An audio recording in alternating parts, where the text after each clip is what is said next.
محمدا عبده ورسوله أرسله بالحق بشيرا ونذيرا وداعيا إلى الله بإذنه وسراجا وقمرا منيرا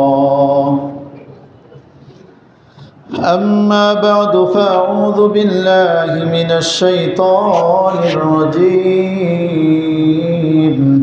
بسم الله الرحمن الرحيم وما أرسلناك إلا رحمة للعالمين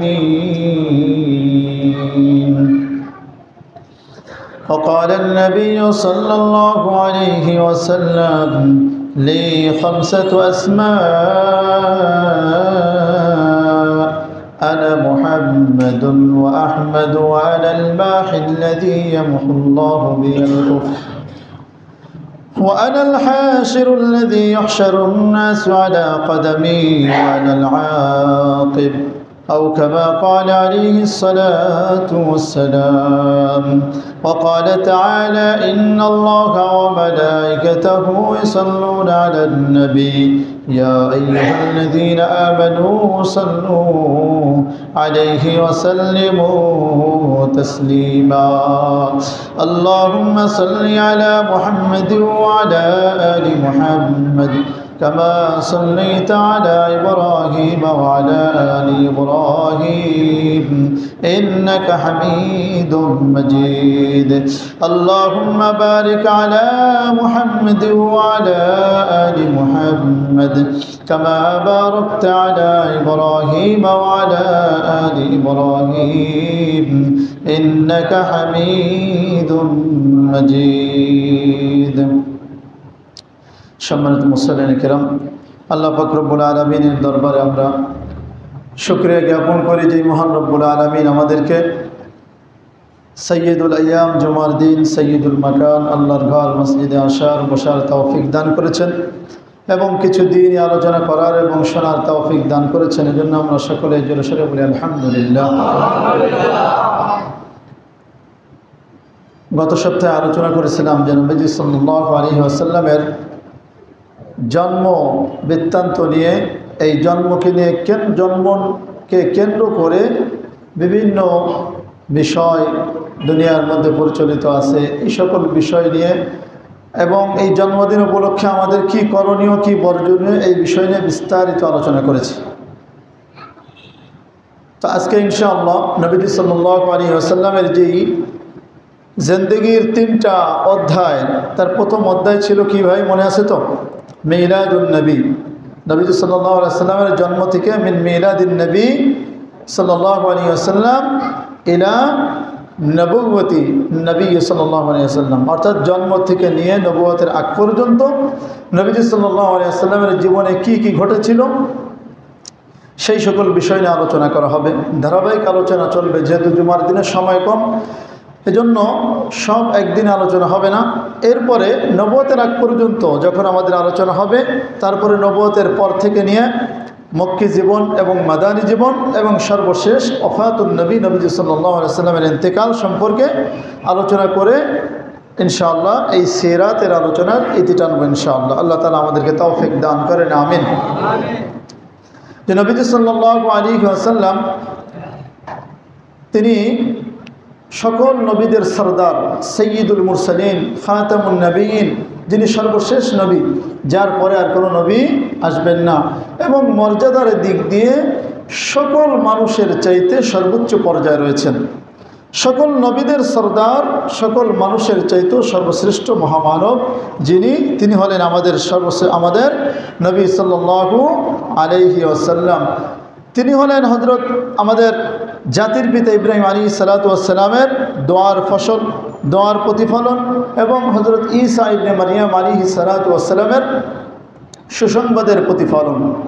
ইব্রাহিম আলাইহিস সালাতু ওয়াস সালাম তিনি দোয়া করেছিলেন, সূরা বাকারার একটি আয়াত আল্লাহ তাআলা বলেন, রব্বানা ওয়াবআথ ফীহিম রাসূলাম মিনহুম ইয়াতলু আলাইহিম আয়াতিকা يتلو عليهم آياتك ويعلمهم الكتاب والحكمة ويزكيهم إنك أنت العزيز الحكيم আল্লাহ তাআলা ইব্রাহিম আলাইহিস সালাতু ওয়াস সালামের এই দোয়াটা এখানে তুলে ধরেছেন সূরা বাকারার 129 নম্বর আয়াতে। ইব্রাহিম আলাইহিস সালাতু ওয়াস সালাম দোয়া করেছিলেন যে আল্লাহ তুমি আমার বংশধরে তাদের মধ্য থেকেই এমন একজন রাসূল আপনি প্রেরণ করুন যিনি তাদেরকে আপনার কিতাব পড়ে শোনাবেন, আপনার কিতাব তাদেরকে শিক্ষা দিবেন এবং যেই রাসূল তার উম্মতকে ওই আল্লিমুহুমুল কিতাব ওয়াল হিকমা, হিকমত শিক্ষা দিবেন, প্রজ্ঞা শিক্ষা দিবেন, ওয়া ইউযাক্কিহিম এবং তাদেরকে সব ধরনের শিরক, কুফর এবং সব ধরনের গুনাহ মাসিয়াত থেকে পবিত্র করবেন। সুবহানাল্লাহ। তো নবীজি হযরত ইব্রাহিম আলাইহিস সালাতু ওয়াস সালাম তিনি কিভাবে দোয়া করলেন যে এমন একজন নবী প্রেরণ করেন তাদের মধ্য থেকে, আমার বংশধরের মধ্য থেকেই বর্ণিত আছে যে হযরত ইসমাঈল আলাইহিস সালামও তিনিও এই দোয়ার সঙ্গে শামিল ছিলেন। তিনিও এই দোয়া করেছিলেন যে আমার বংশধরের মধ্যে এমন একজন নবী আপনি প্রেরণ করেন। এই দোয়াটা আল্লাহ তাআলা কবুল করলেন কিভাবে? ফাআজাবাল্লাহু তাআলা দুআআহু বিমাজিইন নবী সাল্লাল্লাহু আলাইহি ওয়াসাল্লাম বিইরসালিন নবী সাল্লাল্লাহু আলাইহি ওয়াসাল্লাম, যে আমাদের নবীজি সাল্লাল্লাহু আলাইহি ওয়াসাল্লামকে এই দুনিয়ায় প্রেরণ করার মাধ্যমে ওই যে ইব্রাহিম আলাইহিস সালাম এবং ইসমাঈল আলাইহিস সালাম দোয়া করেছিলেন সেই দোয়ার প্রতিফলন ঘটিয়ে দিয়েছেন। সুবহানাল্লাহ।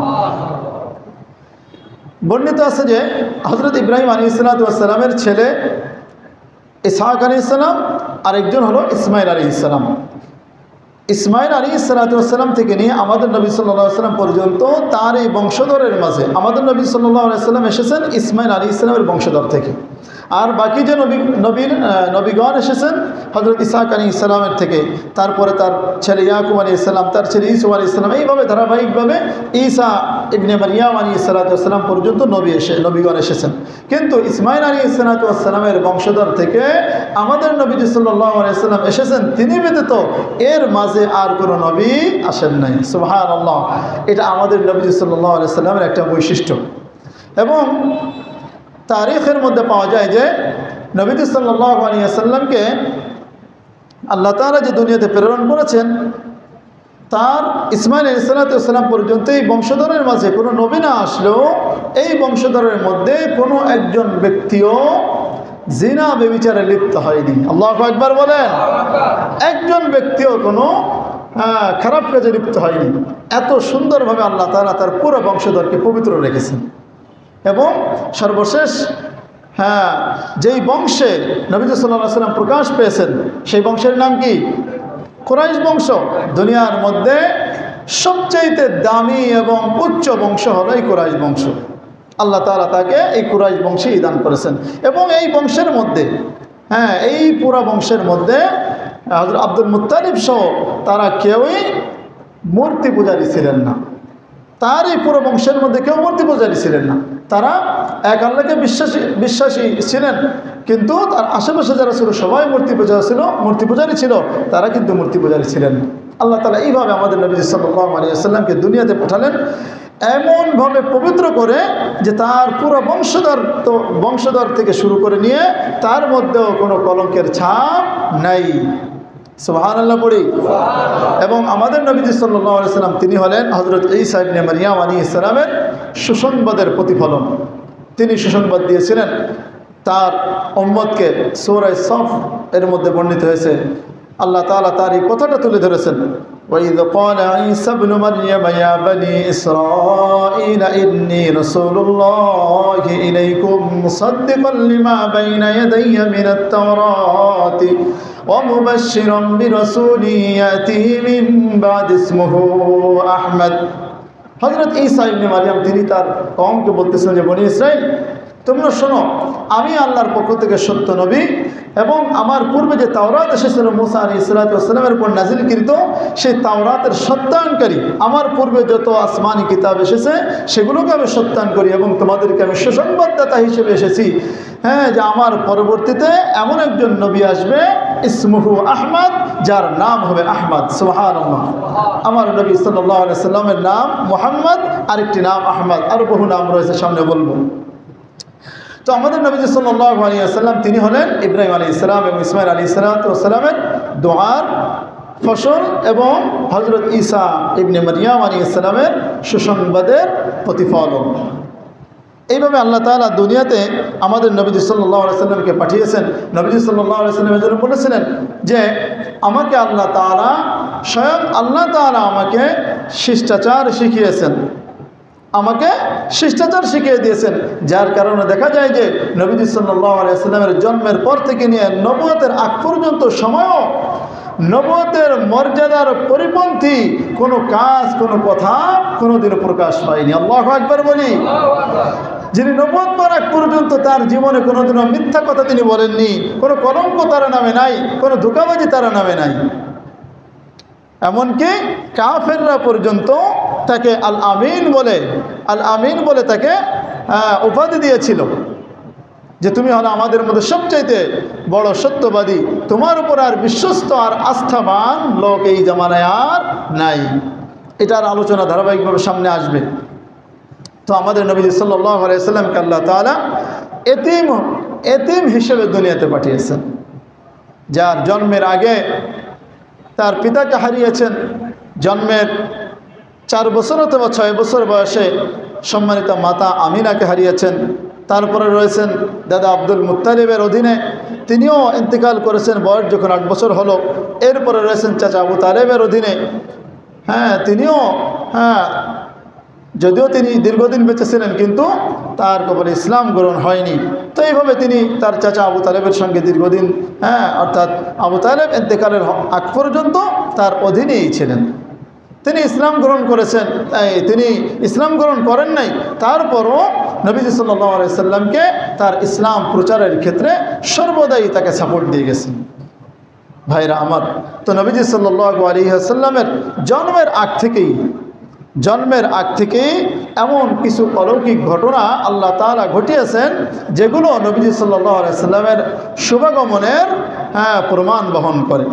তার মধ্যে নবীজি সাল্লাল্লাহু আলাইহি সাল্লাম জন্মেরও আগে, যেমন হস্তি বাহিনীর যে ঘটনা আমি গত সপ্তাহে সংক্ষেপে বলেছিলাম, যে আব্রাহা তার হাতিগুলো নিয়ে সে কাবাঘর ধ্বংস করার জন্য, আক্রমণ করার জন্য এসেছিল, পরবর্তীতে সে ধ্বংস হয়ে গিয়েছে।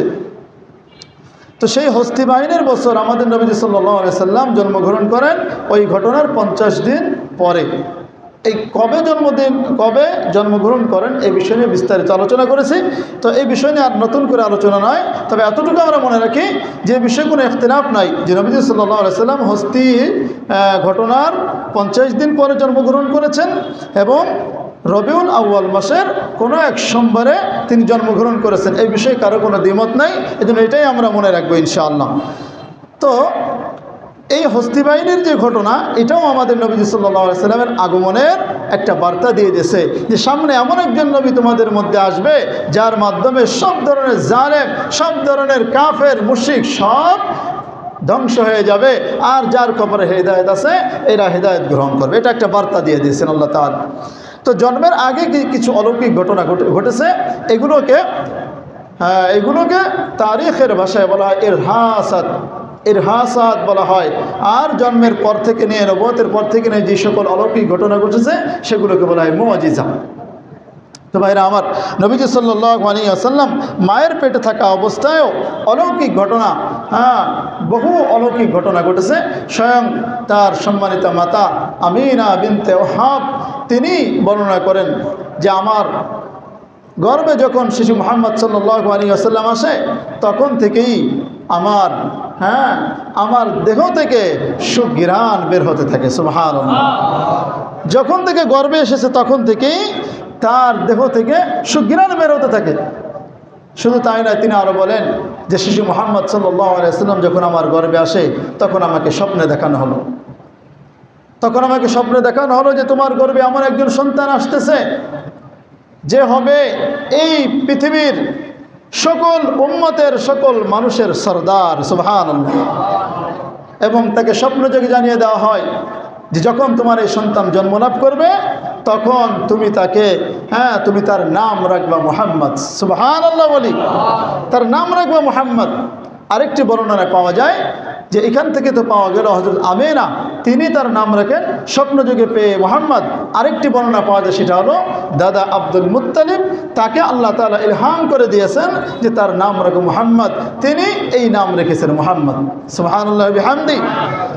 তিনি বলেন, তাকে জিজ্ঞেস করা হলো যে এরকম নাম তো ইতিপূর্বে কাউকে রাখা হয়নি, আপনি কেন এরকম নতুন একটা নাম রাখতেছেন? কারণ আরবদের একটা অভ্যাস ছিল যে তাদের সন্তান হলে তাদের পূর্বপুরুষদের কোনো একজনের নামে নাম রাখা। তো নিয়মের বাইরে গিয়ে তিনি নাম রাখলেন। তিনি বললেন যে আমি এই নামটা রাখলাম, আমার কেমন যেন মনে বলতেছে। ইলহাম, দেখেন ইলহাম এক জিনিস, ওহি আর এক জিনিস। ওহি বন্ধ হয়ে গিয়েছে। ওহি মানে হলো জিবরিল আমিনের মাধ্যমে আল্লাহ তাআলা যেটা পাঠান সেটাকে বলে ওহি। আর ইলহাম এটার দরজা বন্ধ হয়নি, এটা কিয়ামত পর্যন্ত চলবে।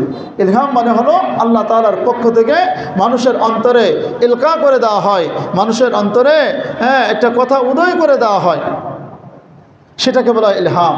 তো আব্দুল মুত্তালিবের অন্তরে আল্লাহ তাআলা ইলহাম করে দিলেন যে তুমি তার নাম রাখো মুহাম্মদ। তিনি বলতেছেন আমি এই নাম রেখেছি যাতে করে আমার এই নাতি তার জন্য পৃথিবীর যত মানুষ আছে সকল মানুষ তার সবচাইতে বেশি প্রশংসা করবে। সুবহানাল্লাহ।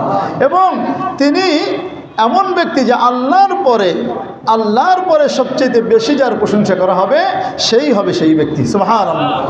এবং তিনি আমার আল্লাহর সবচেয়ে বেশি প্রশংসা করবেন। সুবহানাল্লাহ বিহামদি। আহমদ মানে হলো সবচেয়ে বেশি প্রশংসাকারী, আর মুহাম্মদ মানে হলো যার প্রশংসা করা হয়। ভাইরা আমার, এইভাবে নাম রাখা হলো। তো নবীজি সাল্লাল্লাহু আলাইহি ওয়াসাল্লামের আরও বহুত নাম রয়েছে, কোরআনের মধ্যেও রয়েছে, হাদিসের মধ্যেও রয়েছে, অনেক সিফাতি নাম রয়েছে। তার মধ্যে সহিহ বুখারীর একটি হাদিসের মধ্যে বলা হয়েছে যে নবীজি সাল্লাল্লাহু আলাইহি ওয়াসাল্লাম তিনি বলেন, قال رسول الله صلى الله عليه وسلم أنا محمد وأحمد وأنا الحاشر الذي يحشر بقدمي يحشر الناس بقدمي وأنا المقفي। নবীজি বলেন আমি হলাম মুহাম্মদ, আমার আরেকটি নাম হলো আহমদ, আমার আরেকটি নাম হলো হাসির, যার মাধ্যমে আল্লাহ তাআলা সমস্ত মানুষকে জমা করবে। অর্থাৎ আমার পিছনে হাসরের দিন সকল মানুষ জমা হবে। এবং নবীজি সাল্লাল্লাহু আলাইহি ওয়াসাল্লাম আরো বলেন আমি হলাম আনাল মাহিল্লাযী ইয়ামহুল কুফরা বি ইয়ামহুল্লাহু বিল কুফরা, যে আমি হলাম মাহি, যার মাধ্যমে আল্লাহ তাআলা পৃথিবীর সকল কুফর শিরককে মিটিয়ে দিবেন। সুবহানাল্লাহ। নবীজি সাল্লাল্লাহু আলাইহি ওয়াসাল্লাম হাদিসের মাধ্যমে আমরা পাঁচটি নাম পাইলাম। এক নম্বর হলো মুহাম্মদ, দুই নম্বর হলো আহমদ, তিন নম্বর হলো মাহি। মাহিউন থেকে এসেছে, যার অর্থ হলো মিটিয়ে দেওয়া। নবীজি বলেন যে আমি হলাম মাহি, আমার মাধ্যমে আল্লাহ তাআলা সকল কুফরকে মিটিয়ে দেবেন। সুবহানাল্লাহ বলি। চার নম্বর হলো আমি হলাম হাসির।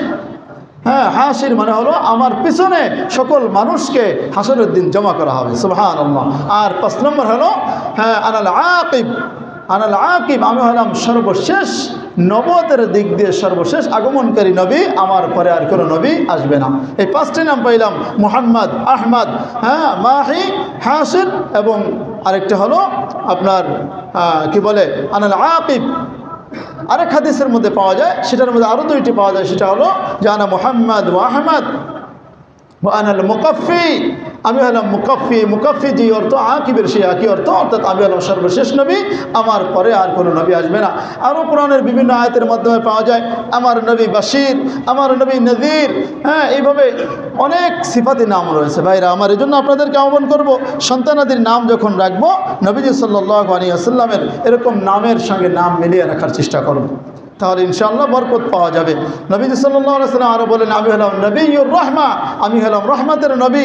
কারণ আল্লাহ তাআলা এক আয়াতের মধ্যে বলে দিয়েছেন যে ওমা আরসালনাকা ইল্লা রাহমাতাল লিল আলামিন, আমি আপনাকে প্রেরণ করেছি গোটা জগৎবাসীর জন্য রহমত স্বরূপ। সুবহানাল্লাহ পড়ি। গোটা জগৎবাসীর জন্য রহমত স্বরূপ। শুধু আল্লাহ তাআলা মুমিনদেরকে খাস করেননি, বরং কিয়ামত পর্যন্ত যত মানুষ আসবে সকল মানুষের জন্য রহমত, সকল মানুষের জন্য রহমত। এই রহমতের বিভিন্ন ব্যাখ্যা রয়েছে। এক নম্বর ব্যাখ্যা হলো যে সকল মানুষদেরকে আল্লাহ তাআলা, এরা যারা কাফের মুশরিক, এরা ঈমান না আনলেও সাথে সাথে পাকড়াও করা হবে না। কারণ পূর্ববর্তী যত নবীগত হয়েছে, যত উম্মতগত হয়েছে, সকলদের ব্যাপারে আল্লাহ তাআলার রীতি ছিল যে তারা যখন কোনো আল্লাহ তাআলাকে মানে নাই, আর যারা মেনেছে দুই ভাগ করে, যে যারা অস্বীকারী কাফের মুশরিকদেরকে একেবারে ধ্বংস করে দিয়েছে। কিন্তু আমার নবী সাল্লাল্লাহু আলাইহি সাল্লামকে যারা মানে নাই তারা নবীর জামানায় ছিল, এখনও আছে, ভবিষ্যতেও থাকবে। এদেরকে আল্লাহ তাআলা সঙ্গে সঙ্গে বা সাথে সাথে এদেরকে ধ্বংস করবেন না। এটা হলো একটা রহমত। আরেকটি রহমত হলো যে নবীজি সাল্লাল্লাহু আলাইহি ওয়াসাল্লাম রহমত স্বরূপ এজন্য যে কিয়ামত পর্যন্ত যত অস্বীকারীরা আসবে তাদের মধ্য থেকেই দেখবেন যে ক্ষণে ক্ষণে তারা এই নবীজি সাল্লাল্লাহু আলাইহি ওয়াসাল্লামের জীবনী পড়ে, নবীজি সাল্লাল্লাহু আলাইহি ওয়াসাল্লামের হাদিস পড়ে, কোরআন পড়ে তারা সময়ে সময়ে ক্ষণে ক্ষণে মুসলমান হয়ে যাবে। সুবহানাল্লাহ। এটা তাদের জন্য একটা রহমত যে তারা ছিল এতদিন অন্ধকারের মধ্যে, এখন কুফর ছেড়ে, শিরিক ছেড়ে তারা জাহান্নামের পথ ছেড়ে এখন জান্নাতি পথ ধরেছে। এইভাবে আরও রহমতের আরও অনেক ব্যাখ্যা রয়েছে। তো বলতেছিলাম যে নবী সাল্লাল্লাহু আলাইহি ওয়াসাল্লামের বহু নাম রয়েছে, এই নামগুলো আমরা রাখার চেষ্টা করব। তো হযরত আমেনা তিনি বলেন যে আমার গর্ভে যখন এই সন্তান আসে তখন একদিন হঠাৎ করে দেখি আমার গর্ভ থেকে একটি আলো বিচ্ছুরিত হলো, যে আলোর মাধ্যমে সিরিয়ার বড় বড় রাজপ্রাসাদ সবগুলো আমার সামনে প্রকাশিত হয়ে গেল। আল্লাহু আকবার বলি। হযরত আমেনা আরও বলেন যখন এই সন্তান আমার গর্ভে আসলো তখন আমি আমার পেট থেকে আমি আলো বের হতে দেখলাম। শুধু তাই নয়, আমি একজন নারী যখন গর্ভবতী হয় তার গর্ভবতী হওয়ার শুরু থেকে নিয়ে শেষ পর্যন্ত সন্তান প্রসব করার সময় পর্যন্ত অনেক ধরনের সমস্যার সম্মুখীন হতে হয়। একজন মা খাইতে পারে না, একজন মা সে শুইতে পারে না ভালোভাবে, তার অনেক ধরনের কষ্টের সম্মুখীন হতে হয়। হযরত আমেনা তিনি বলেন এই ধরনের কোনো কষ্ট আমি সম্মুখীন হই নাই। সুবহানাল্লাহ। এই ধরনের কোনো কষ্টের সম্মুখীন আমি হই নাই, আমি কোনো সময় আমার এরকম কোনো কষ্টের অনুভবই হয়নি।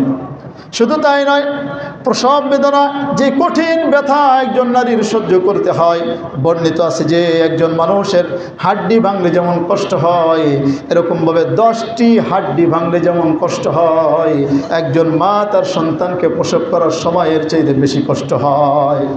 হযরত আমেনা তিনি বলেন যে যখন আমার সন্তানকে আমি শিশুনবী মুহাম্মদ সাল্লাল্লাহু আলাইহি ওয়াসাল্লামকে প্রসব করি তখন আমার কাছে কোনো ধরনের কোনো কষ্ট অনুভব হয় না। সুবহানাল্লাহ। কোনো ধরনের কোনো কষ্ট অনুভব হয় নাই। আল্লাহ তাআলা নবীজি সাল্লাল্লাহু আলাইহি ওয়াসাল্লামকে কত সুন্দরভাবে তাকে জন্মের আগ থেকে তাকে প্রোটোকল দিয়ে দুনিয়ার মধ্যে আগমন করেছেন। সুবহানাল্লাহ বলি। হযরত আমেনা তিনি আরও বলেন যখন আমি কূপে পানি আনতে যাইতাম, কূপটা সাধারণত থাকে অনেক গভীর, পানি আনার সময়, পানি উঠানোর সময় কোনো একটা বালতি দড়ির মাধ্যমে সেটা উঠাইতে হয়। কিন্তু আল্লাহর কুদরতে এমন অবস্থা হতো যখন আমি কূপের কাছে যাইতাম পানিটা আস্তে আস্তে উপরে চলে আসতো। সুবহানাল্লাহ। পানিটা উপরে চলে আসতো। অন্যান্য নারীরা বলতে যে আমেনা তুমি যেও না, তুমি একটু পরে যাও, তুমি যতক্ষণ থাকো আমাদের একটু পানি নিতে সুবিধা হয়, আমরা পানি নিয়ে যাই তারপরে তুমি যাও। আল্লাহ তাআলা জন্মের আগ থেকেই এই ধরনের অলৌকিক ঘটনা প্রকাশ করে দিয়েছেন। হযরত আমেনা তিনি নিজে বলেন যে সাধারণত একজন বাচ্চা জন্ম নেওয়ার পরে তার গায়ে একটু রক্ত মেখে থাকে, একটু গন্ধ থাকে, কিন্তু আমার শিশুনবী মুহাম্মদ সাল্লাল্লাহু আলাইহি ওয়াসাল্লাম যখন জন্মগ্রহণ করেন, জন্মগ্রহণ করার পরে তার দেহে না ছিল কোনো গন্ধ, না ছিল কোনো রক্ত। সুবহানাল্লাহ। নবীজি সাল্লাল্লাহু আলাইহি ওয়াসাল্লাম যেদিন জন্মগ্রহণ করলেন তার ঘর, যেই ঘরের মধ্যে জন্মগ্রহণ করলেন ওই ঘরটা পুরোটাই আলোকিত হয়ে গিয়েছিল। সুবহানাল্লাহ। কোনো লাইটের প্রয়োজন হয় নাই, কোনো লাইটের প্রয়োজন হয় না, জন্মগ্রহণ করেছেন পুরো ঘর আলোকিত হয়ে গিয়েছে। এটা দিয়ে হয়তো অনেকে বলবে আমার নবী সাল্লাল্লাহু আলাইহি ওয়াসাল্লামকে নূর দিয়ে সৃষ্টি করা হয়েছে। প্রিয় ভাই, এটা নয়। এই যে লাইটের মাধ্যমে আলো হয় না, লাইটের মাধ্যমেই তো আলো হয়, কি বলেন? এটা যদি বোঝেন সহজ হবে। এই লাইটের মাধ্যমে আলো বের হয়, কিন্তু এর মানে কি এই লাইটটা আলো দিয়ে তৈরি? তাহলে একজনের মাধ্যমে নূর প্রকাশ পাইতে পারে, কিন্তু এর মানে এই নয় যে তাকে নূর দিয়ে বানানো হয়েছে, যে এটা ভিন্ন বিষয়, এদিকে আমি যাব না। তো ভাইরা আমার মনে রাখতে হবে, সঠিক আকীদা পোষণ করতে হবে যে নবীজি সাল্লাল্লাহু আলাইহি ওয়াসাল্লাম সকল মানুষকে আল্লাহ তাআলা হুয়াল্লাযী খালাকাকুম মিন তুরাবিন, আল্লাহ বলেন তোমাদের সবাইকে আমি সৃষ্টি করেছি মাটি থেকে। এরকম আরও অসংখ্য আয়াত রয়েছে, ডাইরেক্ট মাটি শব্দ ব্যবহার করেছেন আল্লাহ তাআলা। তো ভাইরা আমার, নবীজি সাল্লাল্লাহু আলাইহি ওয়াসাল্লাম যখন জন্মগ্রহণ করেন, সন্তান জন্মগ্রহণ করলে তার নাড়ি কাটা লাগে কিনা? নাড়ি কাটা লাগে, কিন্তু আমার নবী সাল্লাল্লাহু আলাইহি ওয়াসাল্লামের নাড়ি কাটা লাগেনি। অটোমেটিকলি এইভাবে আল্লাহ তাআলা এইভাবে কর্তৃত অবস্থায় দুনিয়াতে পাঠিয়েছেন। সুবহানাল্লাহ। নাড়ি কর্তৃত অবস্থায় ছিল, এমনকি নবীজি সাল্লাল্লাহু আলাইহি ওয়াসাল্লাম তিনি খতনা অবস্থায় দুনিয়াতে এসেছেন, যেটা সমস্ত নবীদের সুন্নাত। সমস্ত নবীদের সুন্নাত, এটা তিনি খতনা অবস্থায় এসেছেন দুনিয়াতে, আসার পরে আমার নবীকে কত সুন্দরভাবে সেভ করেছেন যে তার সতর পর্যন্ত কেউ দেখতে পারবে না। এই জন্য ভাইরা আমার, কেমন নবী আমরা পেয়েছি এটা যদি আমরা অনুধাবন করতে না পারি তাহলে আমরা আসলে তার উম্মত নামে কলঙ্ক। যেই নবী সাল্লাল্লাহু আলাইহি ওয়াসাল্লামকে দুনিয়াতে আসার আগমনের আগ পর্যন্তই আল্লাহ তাআলা কত ধরনের অলৌকিক ঘটনা ঘটিয়েছেন, অথচ সেই নবীকে আমরা চিনলাম না, সেই নবীকে আমরা সঠিকভাবে ভালোবাসতে পারি না। কিসের উম্মত হলাম আমরা ভাইরা আমার? এজন্য আমার নবীকে ভালোবাসার দরকার আছে না নাই? সঠিক পদ্ধতিতে আমরা ভালোবাসবো। আল্লাহ তাআলা আমাদেরকে তৌফিক দান করেন। জন্মের পরপরই নবীজি সাল্লাল্লাহু আলাইহি ওয়াসাল্লাম 2 হাত ভর করে আকাশের দিকে তাকিয়েছেন। 2 হাত ভর করে কোনো সন্তান জন্মের পরে ভেবে বসতে পারে না। 2 হাতে ভর করে তিনি আকাশের দিকে তাকিয়েছিলেন। হযরত আমেনা তিনি এভাবে বর্ণনা করতেছিলেন যে যখন আমার সন্তান জন্মগ্রহণ করে তখন পারস্যের তারা অগ্নি পূজা করতো। তারা ছিল পারস্যবাসী না, তারা ছিল অগ্নি পূজারী। এদের 1000 বছর ধরে জ্বলতে থাকা আগুন এই রাতে হঠাৎ করে নিভে গিয়েছিল। আল্লাহু আকবার বলি। 1000 বছর ধরে যে আগুন নেভে নাই, সেই আগুন আমার নবী সাল্লাল্লাহু আলাইহি ওয়াসাল্লামের আগমনের রাত্রে নিভে গিয়েছিল। এই রোম এবং পারস্যের তাদের প্রাসাদের বড় বড় 14টি গম্বুজ এই রাতে ভেঙ্গে গুড়িয়ে গিয়েছিল। সুবহানাল্লাহ বলি। কোনো কিছু করা লাগে না, এমনি এমনি পড়ে গিয়েছিল, কোনো কিছুই করা লাগে নাই। যখন এই রাত্রে জন্মগ্রহণ করেন এই সকল বিষয় এমনি এমনি ধ্বংস হয়ে গিয়েছিল। তারা টের পেয়ে গিয়েছিল হয়তো কোনো মহামানবের জন্ম হয়েছে, যার মাধ্যমে হয়তো আমাদের এই প্রাসাদ, আমাদের এই ক্ষমতা সব বিলীন হয়ে যাবে। তারা টের পেয়ে গিয়েছিল। কারণ আগের জামানার মানুষ তারা কাফের মুশরিক হলেও তারা অনেক বিচক্ষণ ছিল, অনেক বিষয়ের মাধ্যমে তারা এগুলো টের পাইতো। ভাইরা আমার, যেদিন নবীজি সাল্লাল্লাহু আলাইহি ওয়াসাল্লাম জন্মগ্রহণ করেন ওই দিন রাত্রে, ওই রাতে মক্কার মধ্যে মানুষ যত এই মূর্তি পূজা করত, এই অনেকগুলো মূর্তি এইভাবে আস্তে আস্তে ধসে পড়েছিল। সেই মূর্তিগুলোর মাথা ভেঙ্গে পড়ে গিয়েছিল। আল্লাহু আকবার। এটার মধ্যে প্রমাণ হয় যে এমন একজন শিশু জন্ম নিয়েছে যার মধ্যে সব ধরনের শিরিক, কুফর, সব ধরনের অগ্নি পূজারীর সব ধ্বংস হয়ে যাবে। সুবহানাল্লাহ ওয়া বিহামদি। নবীজির চাচা বলেন যে দেখো, নবী মুহাম্মদ সাল্লাল্লাহু আলাইহি সাল্লামকে বলেন যে দেখো, যেদিন তুমি জন্মগ্রহণ করেছিলে তোমাকে যখন আমি কোলে নিয়ে বাইরে আসলাম, বাইরে আসার পরে দেখি আসমান থেকে তারকারাজি চাঁদ কেমন যেন তোমার দিকে ঝুঁকে চলে আসতেছে। আল্লাহু আকবার বলি। তোমার দিকে কেমন যেন নুয়ে আসতেছে, কেমন যেন তোমার কাছে চলে আসতেছে। ভাইরা আমার, এই নক্ষত্ররাজি এগুলো এরকমভাবে ঝুঁকে আসাটা, এটাই প্রমাণ বহন করে যে নবীজি সাল্লাল্লাহু আলাইহি সাল্লামের মাধ্যমে এই পৃথিবীতে বর্তমান যত শিরিক কুফর রয়েছে সবগুলো ধ্বংস করে দেওয়া হবে। কারণ আল্লাহ রাব্বুল আলামিন এক আয়াতের মধ্যে সূরা মায়েদার 15 নম্বর আয়াতে বলেন যে ক্বাদ জাআকুম মিনাল্লাহি নূরুন ওয়া কিতাবুম মুবিন। রব্বুল আলামিনের পক্ষ থেকে তোমাদের জন্য ক্বাদ জাআকুম মিনাল্লাহি নূরুন ওয়া কিতাবুম মুবিন, তোমাদের জন্য হিদায়াত রয়েছে, তোমাদের জন্য হিদায়াতের নূর এসেছে এবং তোমাদের জন্য সুস্পষ্ট কিতাব এসে গিয়েছে। সুবহানাল্লাহ। যার মাধ্যমে আল্লাহ তাআলা বলেন, এরপরে বলেন ইয়াহদি বিহিল্লাহু মান ইত্তাবা রিদওয়ানাহু সুবুলাস সালাম ওয়া ইখরিজুকুম মিনাজ যুলুমাতি ইলান নূরি বিইذনিহি ওয়া ইয়াহদিকুম ইলা সিরাতিম মুস্তাকিম।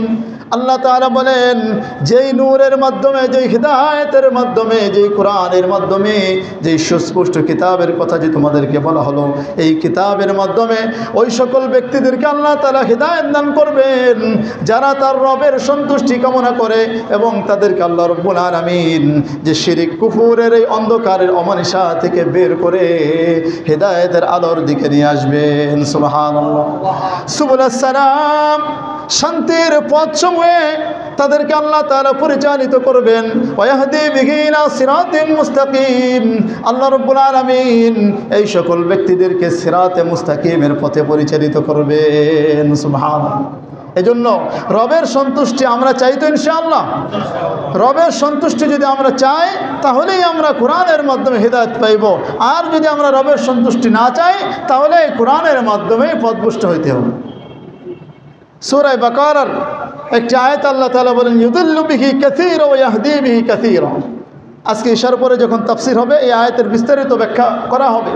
সেখানে বলা হয়েছে কোরআনের মাধ্যমে আল্লাহ তাআলা কাউকে হেদায়েত দান করেন, আর এই কোরআনের মাধ্যমে আল্লাহ তাআলা কাউকে পথভ্রষ্ট করে দেন। পথভ্রষ্ট করে দেন কাদেরকে? আল্লাহ বলেন ওমা ইউদিল্লু বিহি ইল্লাল ফাসিকিন, এরা হলো পাপিষ্ঠ, এরা হলো মুনাফিক, এরা হলো কাফের মুশরিক যারা, এদেরকেই আল্লাহ তাআলা এই কোরআনের মাধ্যমে পথভ্রষ্ট করে দেন। ভাইরা আমার, এটার বিস্তারিত ব্যাখ্যা যখন আসবে তখন আমরা শুনতে পারবো ইনশাআল্লাহ। তো বলতেছিলাম যে আমাদের নবী সাল্লাল্লাহু আলাইহি ওয়াসাল্লামের মাধ্যমে এরকম মানুষকে আল্লাহ তাআলা হিদায়াত দিয়েছেন, মানুষকে আল্লাহ তাআলা এই কোরআনের মাধ্যমে ওই অন্ধকার থেকে বের করে শান্তির পথে নিয়ে এসেছেন। আমরা শান্তির পথে পরিচালিত হতে চাই তো ইনশাআল্লাহ? যদি চাই তাহলে আমাদের কি ধরতে হবে ভাই? নবী সাল্লাল্লাহু আলাইহি ওয়াসাল্লাম যেটা রেখে গিয়েছেন তার গোটা জীবনীতে যে সিরাতের মাধ্যমে যেটা তিনি রেখে গিয়েছেন সেটা হলো 1 নম্বর কোরআন, 2 নম্বর হলো সুন্নাহ। বেদায়েতের ভাষণে যেটা তিনি বলে গিয়েছেন। ভাইরা আমার, তো বলতেছিলাম নবী সাল্লাল্লাহু আলাইহি ওয়াসাল্লাম এরকম জন্মের সময় অনেকগুলো অলৌকিক ঘটনা ঘটেছে যেটা তার মায়ের মুখ থেকে আমরা শুনলাম। তো এই সকল ঘটনাগুলোকে তারিখের ভাষায় বলা হয় ইরহাসাত। তো নবী সাল্লাল্লাহু আলাইহি ওয়াসাল্লাম যখন জন্মগ্রহণ করলেন, জন্মগ্রহণ করার পর দুধ পানের বিষয় আসলো। দুধ পান করালেন প্রথম তো নিজের আম্মাজান হযরত আমেনা, এরপরে দুধ পান করাইলেন হযরত সুয়াইবা। হ্যাঁ, সুয়াইবা যিনি ছিলেন আমাতু আবি লাহাবিন, হ্যাঁ আবু লাহাবের একজন দাসী ছিলেন, তার দুধ পান করেন।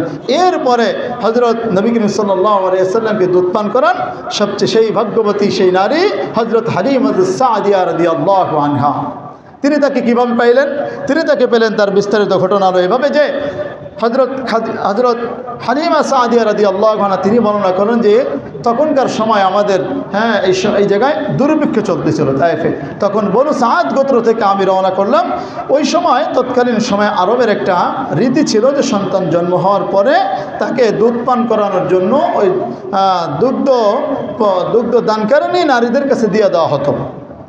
এটা কেন দেওয়া হতো?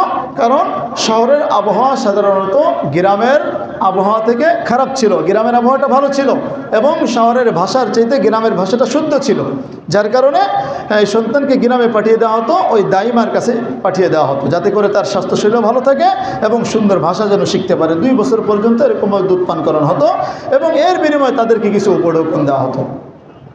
তো গ্রাম থেকে এরকমভাবে প্রতি বছর এরকম লোক আসতো, সময় সময় লোক আসতো, এরকমভাবে বাচ্চা নিয়ে যেত। হযরত হালিমা সাদিয়া রাদিয়াল্লাহু আনহা তিনি বলেন যে আমিও এরকমভাবে একটি কাফেলার সঙ্গে রওনা করে মক্কায় গেলাম। তো তখনকার সময় যেহেতু দুর্ভিক্ষ চলতেছিল, না খাওয়ার কারণে, দারিদ্রতার কারণে আমার স্তনে পরিপূর্ণ দুধ ছিল না, আর আমার নিজেরও একজন সন্তান ছিল, সেও পরিপূর্ণ দুধ পাইত না। দুধ না পাওয়ার কারণে সে সারাক্ষণ কান্নাকাটি করতো, রাতভর কান্নাকাটি করতো, আর আমরা বসে বসে তার এই কান্নাকাটি সহ্য করতাম, ঘুমাইতেও পারতাম না। তো আমরা একটি শিশুর আশায় আমরা মক্কায় আসলাম। তো আমাদের একটি উটনি ছিল, উটনির অলানো তেমন দুধ ছিল না যে আমরা পরিপূর্ণভাবে তৃপ্তি সহকারে খাবো। এই না খাওয়ার কারণে দুধ শুকিয়ে গিয়েছিল। যখন মক্কায় আসলেন, সবার আসার পথে সবার পিছনে তিনি পড়ে যান, তার গাদিটা সবার পিছনে পড়ে যায়। সকলে বিরক্তি হয়ে যাচ্ছে। তিনি বলেন যে আমার সাথী সঙ্গীরা বিরক্তি ভাব প্রকাশ করতেছে যে কি একটা বাহন তুমি নিয়ে এসেছো, না খাওয়া বাহন, তুমি আমাদের সঙ্গে তো চলতে পারতেছো না, যাও। কোনোভাবে তিনি মক্কায় আসলেন। আসার পরে দেখেন যে সময় এক একজন শিশুকে নিয়ে যাচ্ছে, কিন্তু কেউ এই এতিম নবী মুহাম্মদ সাল্লাল্লাহু আলাইহি ওয়াসাল্লামকে গ্রহণ করতেছে না। কারণ যেই শুনতেছে যে ছেলের বাবা নাই, এতিম, তখন সে তাকে অ্যাভয়েড করতেছে, তাকে উপেক্ষা করে চলে যাচ্ছে যে এর থেকে তো কোনো বড় কোনো উপঢৌকন পাওয়া যাবে না। হযরত হালিমা সাদিয়া রাদিয়াল্লাহু আনহা তিনি বলেন যে আমারও এই দুধ শুকিয়ে যাওয়াটাই আমার জন্য অনেক বড় বরকতের কারণ হয়ে গেল, আমার জন্য সৌভাগ্যের কারণ হলো। কিভাবে? যে আমার যেহেতু দুধ পাচ্ছে না, এই জন্য আমাকেও কোনো বড় লোকের ছেলে আমাকে দিচ্ছে না, কোনো ভালো কোনো শিশু আমি পাচ্ছি না। অবশেষে দেখলাম যে হয়তো খালি হাতেই ফিরে যেতে হবে, দুর্ভিক্ষের বছর এসেছি কষ্ট করে, আবার যদি খালি হাতে ফিরে যাই তাহলে আমাদের কি অবস্থা হবে, এই চিন্তা করে স্বামীর সঙ্গে তিনি পরামর্শ করলেন। তো বললেন যে আমাদের খালি হাতে একদম ফিরে যাওয়ার চাইতে ওই এতিম শিশুটিকেই নিয়ে যাওয়া ভালো হবে। তখন তিনি গেলেন। দাদা আব্দুল মুত্তালিব বলেন যে এই শিশুর কিন্তু বাবা নাই, ওরকম বড় কোনো উপঢৌকন তোমাকে দিতেও পারবো না, আমার অত সম্পদ নাই, নিতে পারো। তিনি দেখলেন যে হ্যাঁ, আমাদের এতিম শিশুটাকেই নিয়ে যাওয়া ভালো হবে। তিনি তারপরে নিয়ে আসলেন। আনার পরে হালিমা সাদিয়া রাদিয়াল্লাহু আনহা তিনি বলেন, আমি যখন তাঁবুতে নিয়ে আসলাম, যখনই দুধ পান করানোর জন্য স্তনটা মুখের মধ্যে পুরে দিলাম, সাথে সাথে আল্লাহ তাআলার রহমত এবং বরকতের ধারা জারি হয়ে গেল। আল্লাহু আকবার বলি। হযরত হালিমা সাদিয়া রাদিয়াল্লাহু আনহা বলতেছেন, যখনই আমি তাঁবুর মধ্যে নিয়ে আসলাম, দেখি আমাদের আল্লাহর পক্ষ থেকে আমাদের জন্য বরকত নাজিল শুরু হয়ে গেল। এত পরিমাণ দুধ আসলো যে আমার নিজের কোলের সন্তান এবং শিশু মুহাম্মদ সাল্লাল্লাহু আলাইহি ওয়াসাল্লাম পরিতৃপ্ত হয়ে পান করলেন। সুবহানাল্লাহ। একটি উটনি ছিল, উটনির ওলানে কোনো দুধ নাই। আমার স্বামী উটনির কাছে গিয়ে দেখে উটনির ওলানটাও দুধে টইটুম্বর হয়ে গিয়েছে। দুধ দহন করে আমরা পরিতৃপ্ত সহকারে আমরা খেলাম। খাওয়ার পরে আমরা যখন রাত্রে ঘুমালাম, তিনি বলেন যে দীর্ঘদিন পর এটাই আমাদের প্রথম একটি রাত্র ছিল যে রাত্রে আমরা শান্তি সহকারে আরামের সহিত ঘুমাতে পেরেছি। সুবহানাল্লাহ।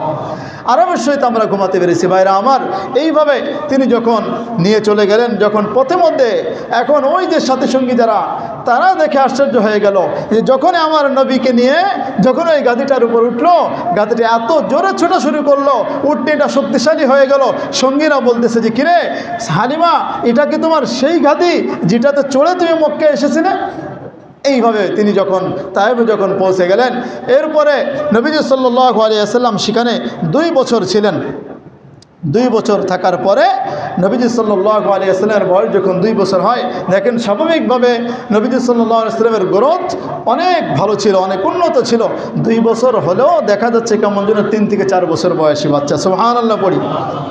তো এই 2 বছর বয়সে তিনি যখন বাড়িতে আনলেন, বলে আমি বাড়ি আনার পরপরই দেখা যায় এখানেও বরকতের ছড়াছড়ি। সুবহানাল্লাহ পড়ি। বলে যে আমার বকরিগুলো দেখা যাচ্ছে যে দুধে টুইটুম্বর হয়ে গেল।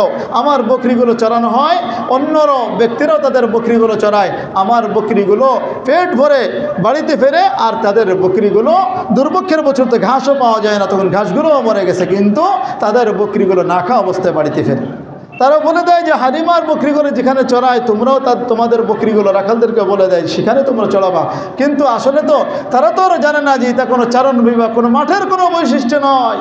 এটা তো আল্লাহ তাআলার এমন একজন বান্দা, এমন একজন নবী, এমন একজন প্রিয় হাবিব সাল্লাল্লাহু আলাইহি ওয়াসাল্লামের বরকত, যেটা তারা পাবে কোত্থেকে, সেটা তারা কোত্থেকে পাবে? হালিমা সাদিয়া রাদিয়াল্লাহু আনহা এইভাবে যখন 2 বছর শেষ হয়, এখন ফিরিয়ে দিতে হবে নিয়ম অনুযায়ী, কিন্তু এখন আর ফিরিয়ে দিতে মনে চায় না। মক্কায় নিয়ে এসেছেন নিয়ম অনুযায়ী। হালিমা রাদিয়াল্লাহু আনহা মাতা আমেনাকে বলতেছেন যে বিভিন্নভাবে ইনিয়ে বিনিয়ে বলতেছে যে সন্তানটাকে যেহেতু এখনও ছোট আছে, আমার কাছে আরও দেন, শহরে আবহাওয়া ভালো না। ঘটনা করে ওই বছর তখন মক্কার মধ্যে প্লেগ রোগের ছড়াছড়ি ছিল। বলতেছে যে মহামারীর মধ্যে এখন আমার মনে হয় রাখাটা ঠিক হবে না, এখন আপনি যেটা ভালো মনে করেন। আমেনা তিনি টের পাইছেন যে হালিমা মনে আবার নিয়ে যেতে চায়। তিনি বুঝে তিনি বলেন ঠিক আছে নিয়ে যাও। এইভাবে তিনি খুশিতে আবার নিয়ে আসলেন। ভাইরা আমার, এইভাবে আনার পরে আরও প্রায় 1-1.5 বছর বা 2 বছর ছিল, প্রায় 4 বছর বয়স পর্যন্ত নবীজি সাল্লাল্লাহু আলাইহি ওয়াসাল্লাম হালিমা সাদিয়া রাদিয়াল্লাহু আনহার ঘরে ছিলেন। এরপর একটা ঘটনা ঘটে, সেই ঘটনা ইনশাআল্লাহ আগামী সপ্তাহে বলবো। তো ভাইরা আমার, এখান থেকে নবীজি সাল্লাল্লাহু আলাইহি ওয়াসাল্লাম দেখেন এটা আমাদের জন্য অনেক বড় একটা রহমত কিনা ভাই। আল্লাহ তাআলা বলেছেন যে আমি আমার নবীকে গোটা দুনিয়াবাসীর জন্য রহমত হিসেবে প্রেরণ করেছি। আমরা এমন নবীর উম্মত হয়েছি যেই নবীকে সকল নবীদের সরদার বানিয়ে দেওয়া হয়েছে, যেই নবী আগমনের আগ থেকে নিয়ে আল্লাহ তাআলা এমনভাবে প্রোটেকশন দিয়েছেন যে তার বংশধরের মধ্য থেকেও কোনো একজন খারাপ কাজকারী পাওয়া যায় নাই। এমনকি তার জন্মের আগ থেকে নিয়ে কুফর শিরক ধ্বংস হওয়ার প্রতি ইঙ্গিত আল্লাহ তাআলা দিয়ে দিয়েছেন। এইভাবে আমার নবী সাল্লাল্লাহু আলাইহি ওয়াসাল্লাম দুনিয়াতে আগমন করেছেন। এইভাবে নবী সাল্লাল্লাহু আলাইহি ওয়াসাল্লাম তিনি দুনিয়াতে আগমন করেন। এবং হযরত হালিমা সাদিয়া রাদিয়াল্লাহু আনহা তিনি বলেন যখন 2 বছর বয়স হয়ে যায়, তখন তিনি যখন প্রথম কথা বলা শুরু করেন, যখন কথা বলা শিখতে শুরু করেন, তখন তিনি বলেন যে তখন সর্বপ্রথম যেই কথাটা বলেছেন সেটা হলো আল্লাহু আকবার কাবীরা আলহামদুলিল্লাহি হামদান কাসীরা ওয়াসাব্বিহুহু বুকরাতাও ওয়া আসীলা। সুবহানাল্লাহ পড়ি। ভাইরা আমার, এই ছিল এতটুকু। এরপরে ইনশাআল্লাহ ধারাবাহিক আলোচনা চলবে। তো আজকের আলোচনা এতটুকুই।